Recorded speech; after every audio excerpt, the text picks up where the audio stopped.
Hello everyone, આજે હું તમને અર્ધીકરણ વિશે સમજાવીશ. તો અર્ધીકરણની વાત કરીએ તો ખરેખર અર્ધીકરણમાં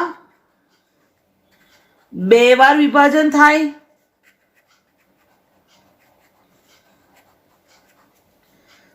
જે દ્વિકીય કોષોમાં થાય અને 4 એકકીય કોષોનું નિર્માણ થાય. તો અર્ધીકરણની ક્રિયામાં યાદ રાખવાનું કે જેમાં બે વાર વિભાજન થાય છે અને આ વિભાજનને અંતે 4 એકકીય કોષો બને છે. અર્ધીકરણની વાત કરીએ તો આ જે અર્ધીકરણ શબ્દ છે,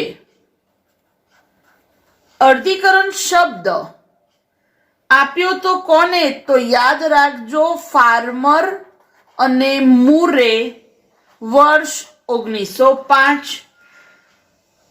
બરાબર? ઓકે, આ અર્ધીકરણની વાત થઈ તો કોઈકને એવું થાય કે મેડમ સમભાજનનું શું હતું? તો સમભાજનનું પણ કહી દઈએ. તો જે સમભાજન છે, સમભાજન એનો સૌ પ્રથમ અભ્યાસ કર્યો હતો વનસ્પતિ કોષમાં સ્ટ્રેસબર્ગર, નોટ પિઝા, બરાબર, અને પ્રાણી કોષ એમાં અભ્યાસ કર્યો હતો બોવેરી અને ફ્લેમિંગ. અને સમભાજન શબ્દ આપ્યો કોને? તો ફ્લેમિંગ. ક્યારે? 1882. બરાબર? તો આ ધ્યાન રાખજો કે કયો શબ્દ કોને આપ્યો. આ જસ્ટ તમારી એક્સ્ટ્રા ઇન્ફોર્મેશન છે. તો અર્ધીકરણની પ્રક્રિયા બે વાર થાય છે, 4 એકકીય કોષો મળે છે. બરાબર? હવે અર્ધીકરણની વાત કરીએ તો ધ્યાન રાખજો કે આખી ક્રિયા અર્ધીકરણની જે છે એમાં કોષનું જનીન દ્રવ્ય બેવડાય એકવાર અને કોષનું વિભાજન થાય બે વાર. જનીન દ્રવ્ય બેવડાય છે ફક્ત એક જ વાર, પણ કોષના ભાગ પડે છે બે વાર. અને બે તબક્કાઓ વચ્ચે ઇન્ટરકાઇનેસિસ. બરાબર? હવે ખાસ ધ્યાન રાખજો કે આ જે અર્ધીકરણની પ્રક્રિયા છે, અર્ધીકરણની પ્રક્રિયા બે ભાગમાં વહેંચાયેલું છે.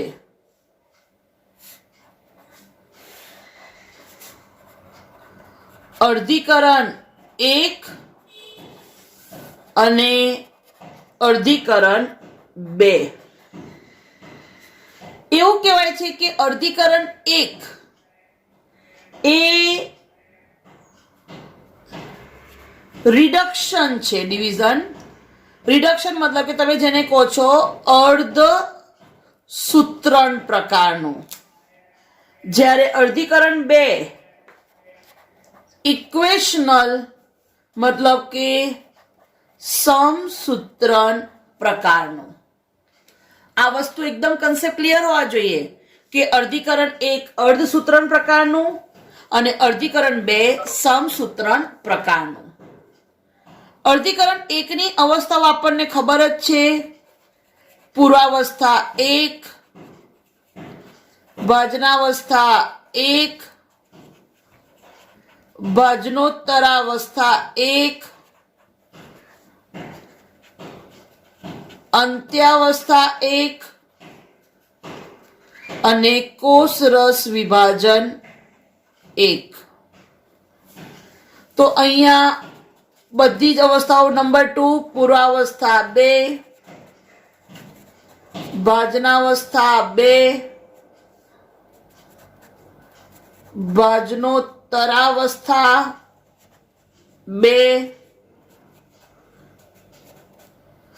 અંત્યાવસ્થા 2 અને કોષરસ વિભાજન. તો આપણને આ અવસ્થાઓની ખબર હોવી જોઈએ. એમાં પણ આપણને ખબર છે કે જે પૂર્વાવસ્થા 1 છે, જે સૌથી લાંબી છે, અને પેની પેટા અવસ્થાઓ લેપ્ટોટીન, ઝાયગોટીન, પેકાઇટીન,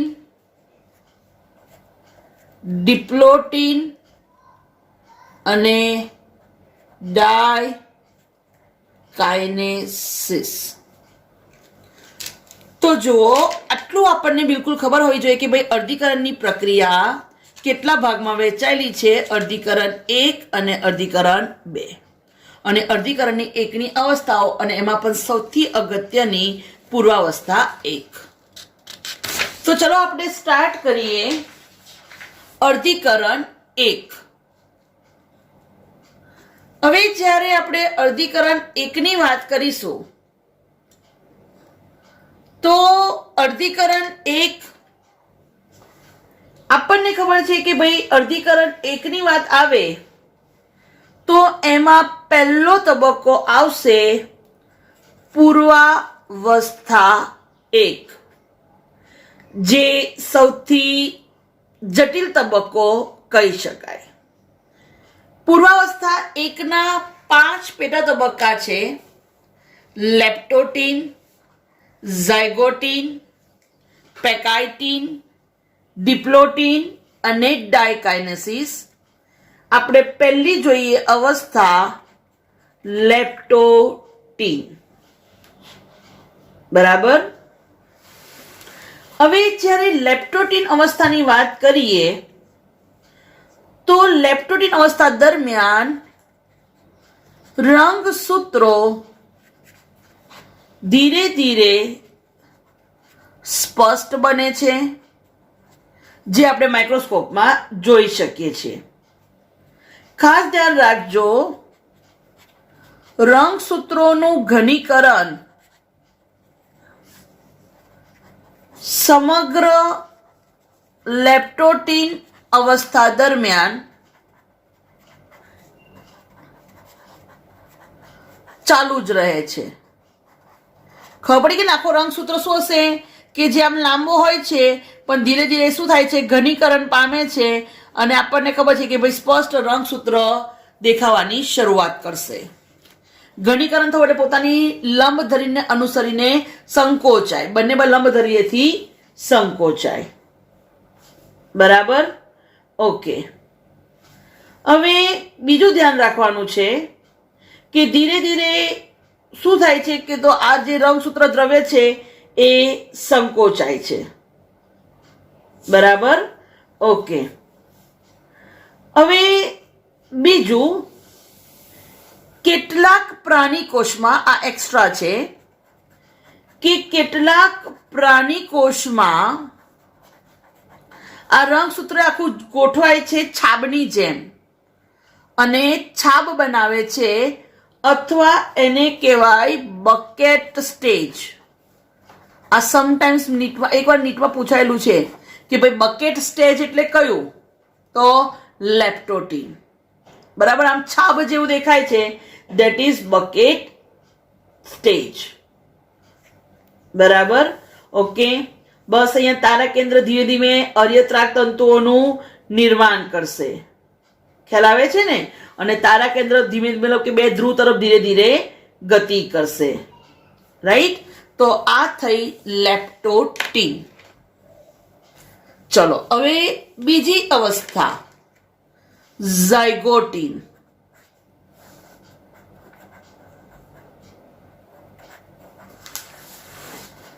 અચ્છા, ઝાયગોટીન અવસ્થા ખાસ ધ્યાન રાખજો. આ અવસ્થા દરમિયાન શું થાય છે? તો રંગસૂત્રોની લંબાઈને અનુરૂપ જોડીઓ બને છે, જેને શું કહેવાય? સાયનેપ્સિસ.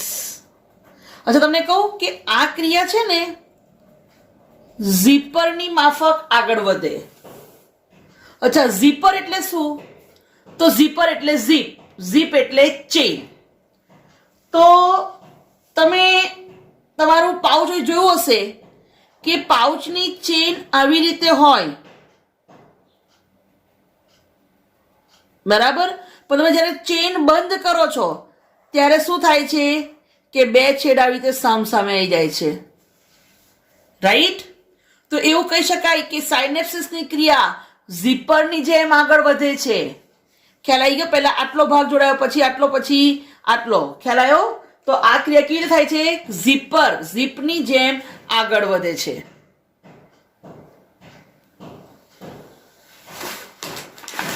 એક મિનિટ, હું તમને બતાવી દઉં ઝીપ. જો મિનિટ, ત્યાં પાઉચ છે કોઈ?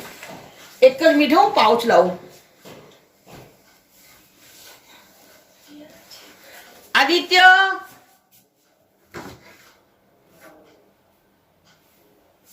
એનું જો તો કોઈ પાઉચ હશે ત્યાં નથી. અચ્છા, મળી ગયું. ચાલ મમ્મી, બસ એ તો તારું પાઉચ જોઈતું તું. લાઈને ચેન વાળું પાઉચ છે. ના, કેટલા વાગ્યા મમ્મી? 9 વાગ્યા. તારું 8:20 બી બીજું હતું ને? હા, એક ભર્યું ને સાયન્સ નું. 3 હતા, તારા 2 હતા, મતલબ તો હવે 9 વાગે પતી ગયું. 8:20 બી હતું બીજું. હા, એક મેં ભર્યું ને. 2 ભર્યા? હા. સારું, તો ત્રીજો ટાઈમ અંદર લખ્યો છે. બસ બોલતો ના, હું ચાલુ કરું છું રેકોર્ડિંગ. ઓકે, તો જુઓ, જસ્ટ લાઈક આ 2 એકલ સૂત્રો છે આવી રીતે. હવે જ્યારે આ આમ હોય, પણ જ્યારે સાયનેપ્ટોનમલ કોમ્પ્લેક્સ બને છે, મતલબ કે પ્રોટીનના તંતુઓ દ્વારા એ પરસ્પર જોડાય છે, તો આ ક્રિયા ઝીપરની જેમ આગળ વધે છે. ભલે અત્યારે આ છૂટા છે, પણ જ્યારે હું ઝીપ કરું છું, તમે જોઈ શકો છો ત્યારે શું થાય છે? 2 ભાગો સામસામે આવીને એકબીજાને ગોઠવાય છે. થઈ ગયું આખું ઝીપ જેવું.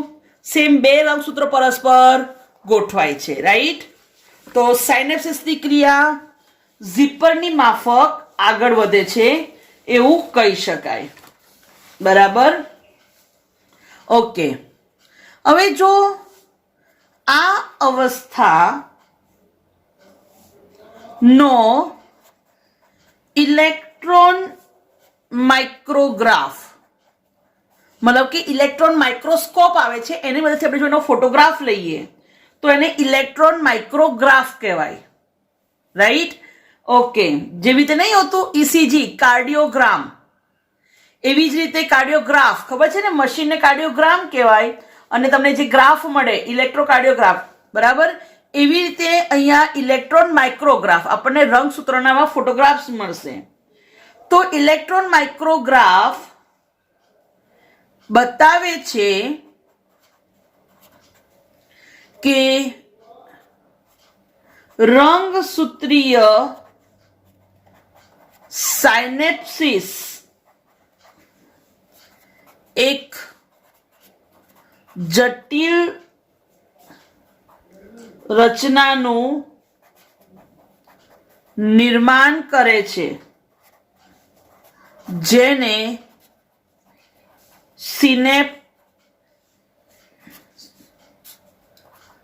સિનેપ્ટોનિમલ સંકુલ કહે છે. ખ્યાલ આવી ગયો? આખા રંગસૂત્રો પર ગોઠવાશે જોડમાં અને બનાવશે સિનેપ્ટોનિમલ સંકુલ, બરાબર? ઓકે, હવે બીજું શું ધ્યાન રાખવાનું છે? તો દરેક રંગસૂત્ર, આ જે રંગસૂત્ર છે એને કેવા રંગસૂત્રો કહેવાય? ધ્યાન રાખજો, સમજાત રંગસૂત્રો, બરાબર? અચ્છા, સમજાત રંગસૂત્ર કેવી રીતે? તો એકચ્યુઅલી જોડીમાંનું એક રંગસૂત્ર એક પિતૃ તરફથી અને બીજું રંગસૂત્ર બીજા પિતૃ તરફથી આવે. હવે સમજી લો કે ભાઈ આપણું જે કોમ્બિનેશન હતું એને યાદ કરીએ તો સમજી લો કે એક પિતૃમાંથી આ રંગસૂત્ર આવ્યું, તો બીજા પિતૃમાંથી આવું રંગસૂત્ર, એટલે એક માતા તરફથી એક પિતા તરફથી. હવે અહીંયા જે જનીન હશે capital A, capital A, capital B, capital B, capital C, capital C, તો અહીંયા હશે small A, small A, small B, small B, small C, small C. તો તમે જોઈ શકો છો કે અહીંયા જે પોઝિશન પર એ છે બીજા રંગસૂત્ર પર સેમ પોઝિશન પર એ જ છે, એનો વૈકલ્પિક કારક કહેવાય. બરાબર? એ પછી આવશે. અહીંયા બી છે તો અહીંયા પણ બી છે, અહીંયા સી છે તો અહીંયા સી છે, તો આને કહેવાય સમજાત રંગસૂત્ર. બરાબર? જ્યારે એક જ રંગસૂત્રની બંને રંગસૂત્રિકાઓ મેં તમને કીધું એને કહેવાય સિસ્ટર ક્રોમેટિડ. બરાબર? અને મેં તમને એ પણ કીધું હતું કે બે અલગ અલગ રંગસૂત્રો હોય, જેમ કે એક રેડ અને એક રામા, તો એને કહેવાય નોન સિસ્ટર ક્રોમેટિડ, બિન પિતૃ રંગ સૂત્રિકા. બરાબર? તો આ એકદમ કન્સેપ્ટ ક્લિયર હોવો જોઈએ કે સમજાત રંગસૂત્ર એને હોમોલોગસ ક્રોમોઝોમ કહેવાય. સમજાત રંગસૂત્રમાં કોઈ એક રંગસૂત્રની બંને રંગસૂત્રિકાઓને સિસ્ટર અથવા તો પિતૃ રંગસૂત્રિકાઓ, અને બે અલગ અલગ રંગસૂત્રની વાત કરીએ તો એને બિન પિતૃ રંગસૂત્રિકાઓ કહેવાય. બરાબર? એક પિતા તરફથી આવે અને એક માતા તરફથી આવે. બરાબર? તો આ વાત થઈ ઝાયગોટિન. હવે ઝાયગોટિન અવસ્થામાં થોડુંક હજુ તમને એક એક્સ્ટ્રા વસ્તુ કહું છું કે ઝાયગોટિન અવસ્થા જે છે એમાં સાયનેટોનોમલ સંકુલ તો બને છે, પણ એકચ્યુઅલી આ પ્રક્રિયા ક્યાંથી શરૂ થાય છે એના આધારે એના પ્રકાર પડે છે. જેમ કે આ એક્સ્ટ્રા છે, પ્રોસેન્ટ્રિક. રાઈટ? પ્રોસેન્ટ્રિકમાં શું થાય? તો જે સાયનેપ્સિસ બને છે, સમજી લો કે મેં આ બે રંગસૂત્રો બતાવ્યા છે. બરાબર? તો જ્યારે સાયનેપ્સિસની પ્રક્રિયા સેન્ટ્રોમિયરથી શરૂ થાય, પહેલા અહીંયા જોડ બની, પછી અહીંયા બની, પછી અહીંયા, તો સેન્ટ્રોમિયરથી છેડા તરફ જો સંકુલ બને તો એને કહેવાય પ્રોસેન્ટ્રિક. ખબર પડી ગઈ? એમાં શું થાય? તો સાયનેપ્સિસની પ્રક્રિયા સેન્ટ્રોમિયરથી શરૂ થાય અને કઈ તરફ આગળ વધે? છેડા તરફ આગળ વધે. તો આને કહેવાય પ્રોસેન્ટ્રિક. બરાબર? ચલો હવે એનો બીજો પ્રકાર જોઈએ. તો બીજો પ્રકાર છે ઇન્ટરમીડિયેટ.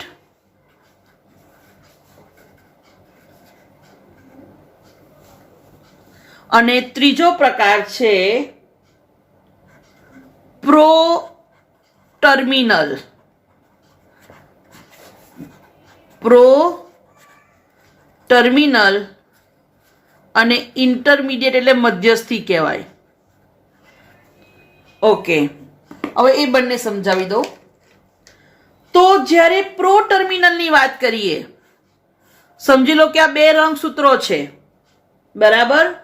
તો સાયનેટોનોમલ સંકુલ બને છે ક્યાંથી ક્યાં?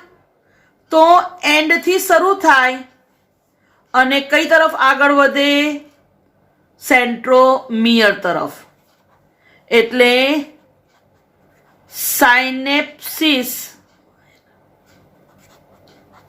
બનવાની ક્રિયા અંતથી શરૂ થઈ કઈ તરફ આગળ વધે? સેન્ટ્રોમિયર તરફ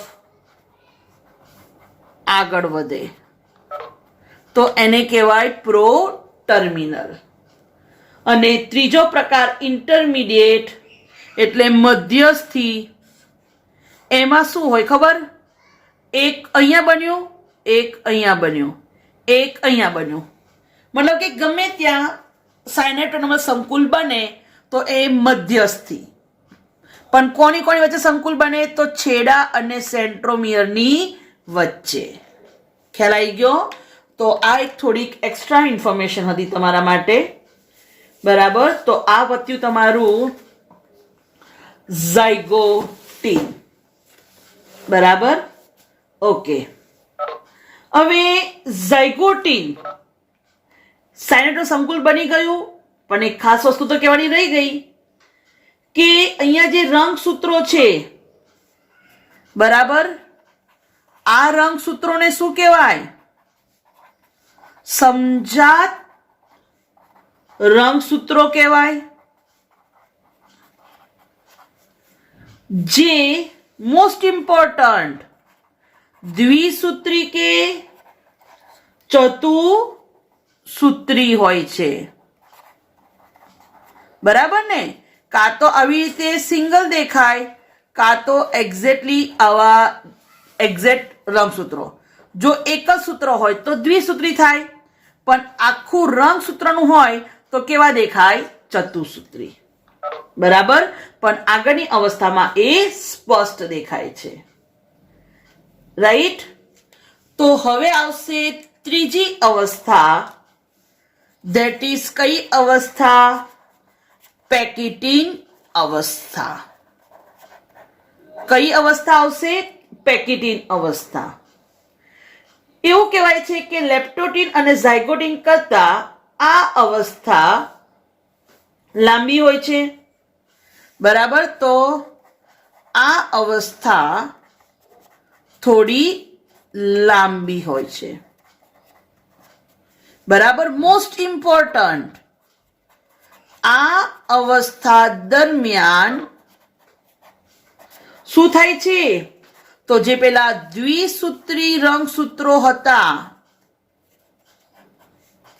તે કેવા દેખાય છે? સ્પષ્ટપણે ચતુસૂત્રી. બરાબર. કેવા દેખાય? સ્પષ્ટપણે ચતુસૂત્રી. જે આપણે જોયું હતું કે ભાઈ શરૂઆતમાં ખરેખર આવી રીતે દ્વિસૂત્રી હતા, પણ જ્યારે આ અવસ્થા આવે ત્યારે એક્ઝેક્ટ કેવા દેખાય છે? ચતુસૂત્રી. રાઈટ. ઓકે. તો પેકિટીન અવસ્થા, એમાં દ્વિસૂત્રી રંગસૂત્ર સ્પષ્ટ ચતુસૂત્રી દેખાય છે. બરાબર. બીજું મોસ્ટ ઇમ્પોર્ટન્ટ, પુનઃ સંયોજિત ઘંટિકાઓનું દ્રશ્યમાન થવું, મતલબ કે દેખાવું, એ આ અવસ્થાની લાક્ષણિકતા છે. મોસ્ટ ઇમ્પોર્ટન્ટ કે ભાઈ પુનઃસંયોજિત ઘંટિકાઓ કઈ અવસ્થામાં જોવાય છે? તો યાદ રાખજો, પેકિટીન અવસ્થા. બરાબર. દ્વિસૂત્રી રંગસૂત્ર સ્પષ્ટપણે ચતુસૂત્રી દેખાય છે. કઈ અવસ્થા? પેકિટીન અવસ્થા. શું થાય છે પુનઃસંયોજિત ઘંટિકાઓમાં? તો શું થાય છે અહીંયા? તો સમજાત રંગસૂત્રોના ભિન્ન બે એકલ સૂત્રો વચ્ચે કઈ ક્રિયા થાય છે? વ્યતિકરણની ક્રિયા થાય છે. વ્યતિકરણમાં શું થાય છે? યસ, વ્યતિકરણ એટલે સમજાત રંગસૂત્રો વચ્ચે શું થાય છે? જનીન દ્રવ્યની અદલા બદલી. સમજાત રંગસૂત્રો વચ્ચે શું થાય છે? જનીન દ્રવ્યની અદલા બદલી. હવે સમજાત રંગસૂત્ર વચ્ચે જનીન દ્રવ્યની અદલા બદલી કેવી રીતે થાય? તો જુઓ, જેમ કે આ એક સમજાત રંગસૂત્ર ની પેર હું દોરું છું, ઓરેન્જ અને ગ્રીન. તો તમે જોઈ શકો છો કે અહીંયા જે ઘટના થઈ, બરાબર, આ કઈ કઈ ગયાથી? વ્યતિકરણ, બરાબર. અને હવે અહીંયા શું થાય છે? તો જનીનના ટુકડાની અદલા બદલી. તમે જોઈ શકો છો કે ઓરેન્જ સાથે આવ્યું ગ્રીન, તો ગ્રીન સાથે શું આવશે? ઓરેન્જ. તો આ થઈ વ્યતિકરણની ક્રિયા અને જનીનના ટુકડાની અદલા બદલી. શું થયું? જનીનના ટુકડાની અદલા બદલી. ક્લિયર? ઓકે. હવે બીજું શું ધ્યાન રાખવાનું હતું? તો ધ્યાન રાખવાનું હતું કે આ જે પેકેટિન અવસ્થા છે એમાં જે વ્યતિકરણ થાય છે, તો વ્યતિકરણની ક્રિયા ઉત્સેચક દ્વારા નિયંત્રિત થાય છે, બરાબર. અને મોસ્ટ ઇમ્પોર્ટન્ટ કયો ઉત્સેચક? યાદ રાખજો, રીકોમ્બિનેઝ ઉત્સેચક ભાગ ભજવે છે. અચ્છા, રીકોમ્બિનેઝ એકચ્યુઅલી જે પુનઃ સંયોજન કરે, રીકમ્બાઇન્ડ, રી એટલે ફરીથી, કમ્બાઇન્ડ એટલે જોડાવવું, જેને તોડે છે અને ફરીથી જોડે છે, ધેટ ઇઝ રીકોમ્બિનેઝ એન્ઝાઇમ. બરાબર. ઓકે. તો અહીંયા શું થાય છે? તો ધ્યાન રાખજો, વ્યતિકરણ દ્વારા બે રંગસૂત્રોની પર શું થાય છે? જનીનોનું પુનઃ સંયોજન થાય છે, બરાબર. અને પેકેટિન અવસ્થા સુધી અંત સુધીમાં આ ઘટના પૂરી થાય છે. અને જ્યાં વ્યતિકરણ થયું હશે ત્યાં રંગસૂત્રો જોડાયેલા રહે છે. તો આ પછી તમારી પેકેટિન અવસ્થા. ચલો હવે નેક્સ્ટ અવસ્થા કઈ અવસ્થા આવશે? ડિપ્લોટિન અવસ્થા, રાઈટ. ચલો ડિપ્લોટિનની વાત કરીએ. તો ડિપ્લોટિનની અવસ્થા ખાસ યાદ રાખજો, સિનેપ્ટોનિમલ સંકુલનું શું થાય છે? વિઘટન થાય છે. અને શું થાય? તો દ્વિસૂત્રી જે સમજાત રંગસૂત્રો હતા, દ્વિસૂત્રી સમજાત રંગસૂત્રો એકમેકથી દૂર ખસે છે. પણ જ્યાં વ્યતિકરણ થયું હોય તે સ્થળે હજુ જોડાણ હોય છે અને ત્યાં એક્સ આકારની રચના બને. એને શું કહેવાય? સ્વસ્તિક ચોકડી કહેવાય. મોસ્ટ ઇમ્પોર્ટન્ટ ધ્યાન રાખજો, સ્વસ્તિક ચોકડી. બરાબર. ઓકે. હવે ડિપ્લોટિન માટે એક અગત્યની વસ્તુ ધ્યાન રાખજો કે કેટલાક પૃષ્ઠવંશી પ્રાણીઓના અંડકોમાં ડિપ્લોટિન અવસ્થા મહિનાઓ કે વર્ષો સુધી ચાલે છે. બરાબર? ઓકે, હવે જે કહું છું એ વધારાનું. તો આ સ્થિતિમાં રંગસૂત્ર સંગઠન પામે છે અથવા તો શું કહેવાય, સંકોચાય છે અથવા તો સંઘનન પામે છે. અને મોસ્ટ ઇમ્પોર્ટન્ટ ધ્યાન રાખજો, આરએનએ નું નિર્માણ કરે છે. અને બીજું તમને કહી દઉં, તમને હું આગળ શીખવાડીશ. તો લેમ્પ બ્રશ રંગસૂત્રો, લેમ્પ બ્રશ રંગસૂત્રો એ ખરેખર ડિપ્લોટીન અવસ્થાના રંગસૂત્રો છે. બરાબર? તો લેમ્પ બ્રશ રંગસૂત્રો હું તમને આનું એક આખું લેક્ચર આપીશ કે ભાઈ એ શું છે. તો ડિપ્લોટીન અવસ્થાના રંગસૂત્રો છે. બરાબર? અને છેલ્લી અવસ્થા ડાયકાઇનેસિસ. ડાયકાઇનેસિસ. બરાબર? શું થાય? તો સ્વસ્તિક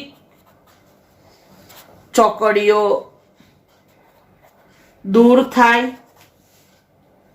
રંગસૂત્રનું ઘનીકરણ પૂર્ણ કક્ષાએ. કેમ? કારણ કે આ તો પૂર્વાવસ્થાનો અંત છે, એટલે કમ્પ્લીટ ઘનીકરણ પૂર્ણ કક્ષાએ થાય, સંપૂર્ણ ઘનીકરણ થઈ જાય.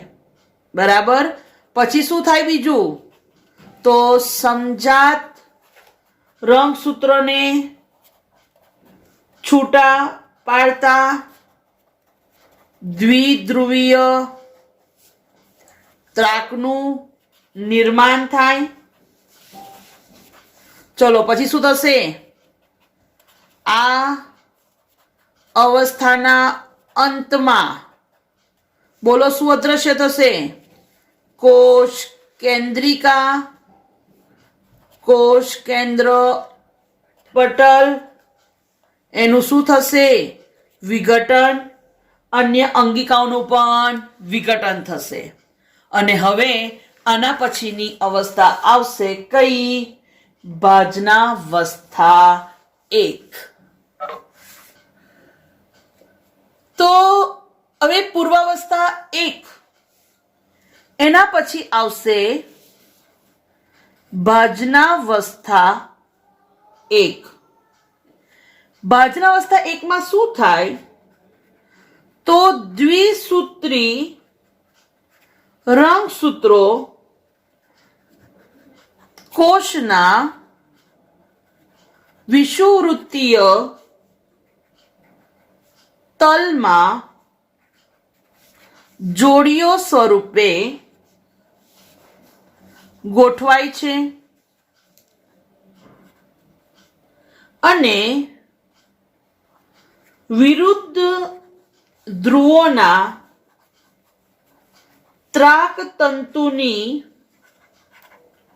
સૂક્ષ્મ નલિકાઓ પ્રત્યેક સમજાત રંગસૂત્રની જોડ સાથે સ્વતંત્રપણે જોડાઈ જાય છે. જસ્ટ લાઈક તમે સમજી શકો છો. તો જે આપણી આકૃતિ છે એ જ જોઈ લઈએ. તો આ બે સમજાત રંગસૂત્ર હતા. સમજાત રંગસૂત્રની જોડ વચ્ચે વ્યતિકરણ થયું અને વ્યતિકરણ થયું અને જરીના ટુકડાની અદલા બદલી થઈ. હવે આ સમજાત રંગસૂત્રનું આનું સેન્ટ્રોમિયર આ ધ્રુવ સાથેના ત્રાકતંતુ દ્વારા જોડાશે. તો આ રંગસૂત્ર પોતાની બાજુનો જે ધ્રુવ છે ત્યાં આવેલા ત્રાકતંતુ સાથે જોડાશે. તો સમજાત રંગસૂત્રની જોડ એમાંનું એક રંગસૂત્ર પોતાની ધ્રુવ તરફ જોડાશે તો બીજું રંગસૂત્ર બીજા ધ્રુવ તરફ, રાઈટ? અને રંગસૂત્ર ત્રાક તંતુની મદદથી ગતિ કરીને ક્યાં આવશે? વિષુવવૃત્ત ધ્રુવ પર, બરાબર? ચલો, ત્યાર પછી ભાજનોત્તર અવસ્થા. હમણાં જ કીધું મેં તમને કે વિભાજન છે, પણ કયા પ્રકારનું છે? અર્ધીકરણ. શું થશે? જોડીમાંના રંગસૂત્રનો માંથી એક રંગસૂત્ર એક ધ્રુવ તરફ, બીજું રંગસૂત્ર બીજા ધ્રુવ તરફ, બરાબર? ઓકે, ખ્યાલ આવી ગયો? સમજાત રંગસૂત્ર છૂટા પડે છે, બરાબર? એની દોહિત્ર સૂત્રિકાઓ, બરાબર? એટલે એની આ બે સૂત્રિકાઓ બરાબર જોડાય છે કોના દ્વારા? સેન્ટ્રોમિયર દ્વારા. પતી ગયું? ચલો, અંત્યાવસ્થા. અંત્યાવસ્થામાં મેં તમને કીધું શું થશે? કોષ કેન્દ્ર પટલ અને કોષ કેન્દ્રિકા બનશે. ધીરે ધીરે તમે દેખી શકો છો કાનું વિભાજન થયું? કોષ રસનું વિભાજન. ખબર છે ને શું બનશે? વિભાજન ખાંચ બને છે, બરાબર? ઓકે. અને કોષની આ અવસ્થાને ધ્યાન રાખજો, કોષ દ્વિક કહેવાય. શું કહેવાય? કોષ દ્વિક, બરાબર ને? બે કોષ બનશે એવું લાગે છે. ઓકે, ખ્યાલ આવી ગયો? બરાબર? ઓકે. અને છેલ્લે કોષરસ વિભાજન. આના પછી કઈ અવસ્થા આવશે? એટલે કે અર્ધીકરણ 2, પણ બે અર્ધીકરણ વચ્ચેનો જે સમયગાળો છે એને શું કહેવાશે? ઇન્ટરકાઇનેસિસ, અથવા એને જ કહેવાશે આંતરકોષ વિભાજન. શું કહેવાય એને? ઇન્ટરકાઇનેસિસ, અથવા એને જ કહેવાય આંતરકોષ વિભાજન, બરાબર? ઓકે. અને સેકન્ડ થિંગ, અહીંયા જ્યારે રંગસૂત્રો ખરેખર આંતરાવસ્થા જેવી અવસ્થામાં હશે તો ખરેખર એક જ સૂત્રિકાઓ જેવું થશે. એટલે આ એક જ સૂત્રિકા, આ બીજી એક જ સૂત્રિકા, બરાબર? એટલે એને ડ્યાડ કહેવાશે. ડ્યાડ એટલે 2. કેમ? તો દરેકમાં એક રંગસૂત્ર કેટલી એક જ સૂત્રિકાઓ ધરાવે છે? 2, બરાબર ને? રંગસૂત્ર એક છે પણ કેટલી એક જ સૂત્રિકાઓ ધરાવે છે? 2 એક જ સૂત્રિકાઓ ધરાવે છે. ખ્યાલ આવી ગયો? અને બંને ખબર છે ને એકબીજાને કાટખૂણે હોય, એક આમ હોય તો બીજું આમ હોય, એટલે આને દ્વિક, ડ્યાડ કહેવાય. આ જે કન્ડિશનને શું કહેવાય? ડ્યાડ, બરાબર? અથવા તો કોષ દ્વિક. શું કહેવાય આને? દ્વિક. ધેટ ઇઝ 2 એકલ સૂત્રિકાઓ. ઓકે, હવે આ વાત થઈ ગઈ કે ભાઈ અંત્યાવસ્થાને અંતે કોષરસ વિભાજન દ્વારા 2 બાળકોષો બને છે.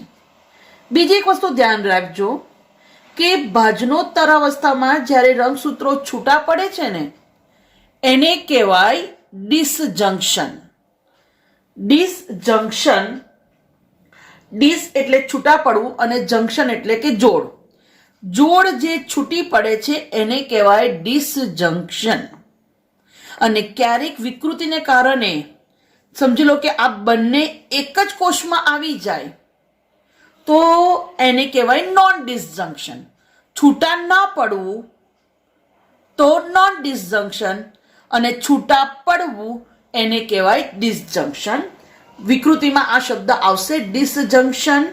તો યાદ રાખજો, બંને એક એક કોષમાં વહેંચાઈ જાય છે, ધેટ ઇઝ ડિસજંક્શન. તો ડિસજંક્શન એટલે છૂટા પડવું, બરાબર? તો આ વસ્તુ ખાસ ધ્યાન રાખજો. આ પત્યું આપણું અર્ધીકરણ 1. અહીંયાથી પૂછાઈ શકે છે કે કોષની અવસ્થા જે અંત્યાવસ્થામાં જોવા મળે છે તો એને કોષ દ્વિક કહેવાય છે. એ પણ યાદ રાખજો, કારણ કે એ 2 એક જ સૂત્રિકાઓનું બનેલું હોય છે. 2 અર્ધીકરણ વચ્ચેના સમયગાળાને મેં તમને કીધું, ફરી યાદ રાખજો, ઇન્ટરકાઇનેસિસ અથવા આંતરકોષ વિભાજન, બરાબર? તો આ પત્યું આપણું અર્ધીકરણ 1. ચલો હવે અર્ધીકરણ 2 ની વાત કરીએ. તો અર્ધીકરણ 2 એમાં પહેલી અવસ્થા પૂર્વાવસ્થા, બરાબર? એટલે સેમ કોના જેવું તો આપણને ખબર જ છે કે ભાઈ પૂર્વાવસ્થા 2 સમભાજન જેવું જ, રાઈટ. આ અવસ્થાના અંત ભાગમાં કોષ કેન્દ્ર પટલ અદ્રશ્ય, તારા કેન્દ્ર વિભાજન પામશે, બે ધ્રુવ તરફ ગતિ કરશે, બરાબર. અને રંગસૂત્રનું ઘનીકરણ થઈને સ્પષ્ટ બનશે. ચલો પછી ભાજનાવસ્થા 2, વિષુવવૃત્ત ધ્રુવ પર ગોઠવાય છે રંગસૂત્રો, બરાબર. અને વિરુદ્ધ ધ્રુવોની ત્રાક તંતુઓની સૂક્ષ્મ નલિકાઓ રંગસૂત્ર સાથે જોડાય છે. કોના દ્વારા? તો આપણને ખબર જ છે, કાઇનેટોકોર દ્વારા. થઈ ગયું ભાજનાવસ્થા 2. ચલો ભાજનોત્તરાવસ્થા શું થાય છે? તો સેન્ટ્રોમિયરનું વિભાજન, બરાબર. અને બે એકલ સૂત્રોને પોતાનું સ્વતંત્ર સેન્ટ્રોમિયર મળે છે, જે પોતપોતાના ધ્રુવ તરફ ગતિ કરે છે.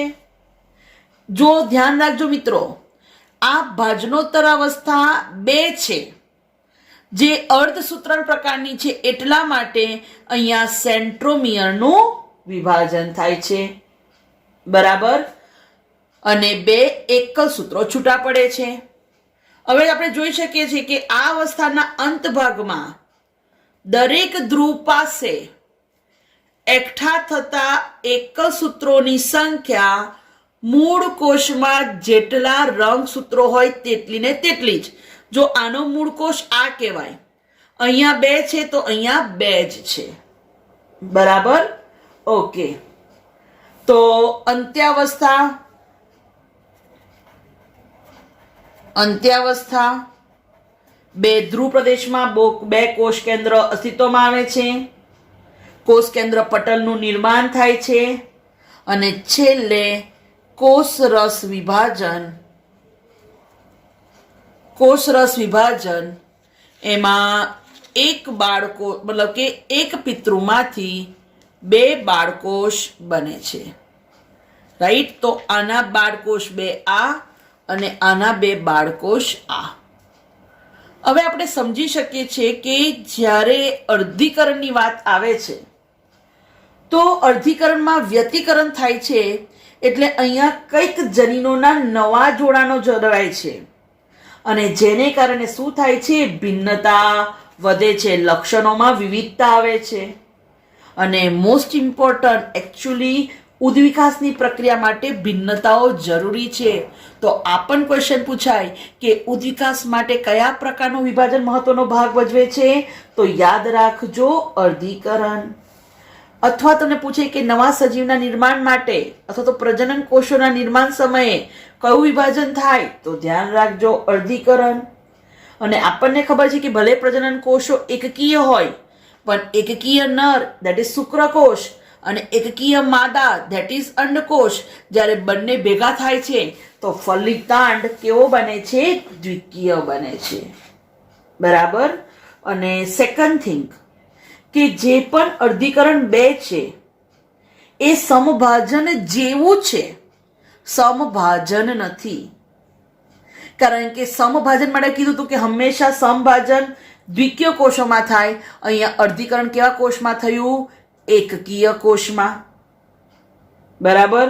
બીજું, અર્ધીકરણ 2 માં તમે જોઈ શકો છો કે અહીંયા ડીએનએ નું સ્વયંજનન થતું નથી, બરાબર. બીજું, આ 2 જે એકલ સૂત્રિકાઓ એ પણ કેવી છે? અલગ. જેમ કે તમે જોઈ શકો છો, આ એકલી બ્લુ તો આ બ્લુમાં ઓરેન્જ, આ એકલી રામા તો રામા સાથે રેડ. તો 2 એકલ સૂત્રિકાઓ પણ કેવી હોય છે? અલગ અલગ હોય છે. અને જે બાળકોષો મળે છે એ એના પિતૃ જેવા હોતા જ નથી, કંઈક નવા જ છે. જો આનો પિતૃ કેવો છે અને આ બાળકોષો કેવા છે, બરાબર. ધેટ મીન્સ કે ભિન્નતાનું નિર્માણ કરવામાં કોણ મહત્વનો ભાગ ભજવે છે? અર્ધીકરણ, બરાબર મિત્રો. તો અર્ધીકરણની ક્રિયા સમજો, બહુ જ અગત્યની છે, બરાબર. અને વ્યતિકરણ, સ્વસ્તિક ચોકડીનું નિર્માણ, આ વસ્તુ ખાસ યાદ રાખજો. Okay, thank you.